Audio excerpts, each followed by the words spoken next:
তো hello guys, তোমরা কেমন আছো? নিশ্চয়ই মনে করি ভালো আছো। তো এতদিন বৃষ্টি হওয়ার পরে আর আজকে রোদ উঠেছে, দেখতে পাচ্ছ তোমরা, পুরো রোদে চকচক করছে সব জায়গা। আর আমার পন্ডের মাছগুলো কি হয়েছে তা কে জানে, পুরো জল তো ভরে গেছে পুরো। এইটা আর এটা দেখো শুকিয়েছিল, তো কত পুরো ওভারফ্লো হয়ে যাবে এবার। দেখি এই পাইপটা এনেছি, এটা দিয়ে জলটা কমাবো। ঠিক আছে, কীভাবে কমাবো দেখো তোমরা। এই যে পাইপে প্রথমে জল ভর্তি করে নিতে হবে। এই যে আমি পুরো জল ভর্তি করে নিলাম। এবার এই যে এর মুখটা চেপে দিয়ে দিতে হবে। আর এটা দেখতে পাচ্ছ আমি এখানে এই যে ক্লিপ লাগিয়ে রেখে দিয়েছি। এই যে এতটা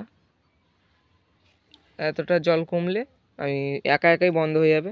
ওকে, জলটা ডাইরেক্ট আমার এই যে ন্যাচারাল মিনি পন্ডে চলে যাচ্ছে। এতেও আমার অনেক মাছ আছে। তো ভিডিওটা ভালো লাগলে একটা লাইক করে দেবে, আর চ্যানেল নতুন থাকলে সাবস্ক্রাইব করে দেবে। তোমরা সাবস্ক্রাইব করতে চাও না, আমি তোমাদের ছোটো ভাই, একটু সাবস্ক্রাইব করো আমার। তোমরা দেখো কিন্তু সাবস্ক্রাইব করো না, লাইক করো না, ওই জন্য তো ভালো লাগে না। তোমরা একটু সাবস্ক্রাইব লাইক করবে, তাহলে আমি আরও মোটিভেট হবো তোমাদের জন্য ভালো ভালো ভিডিও আনার জন্য। তো ঠিক আছে, তো আজের মতো এতটাই, বাই।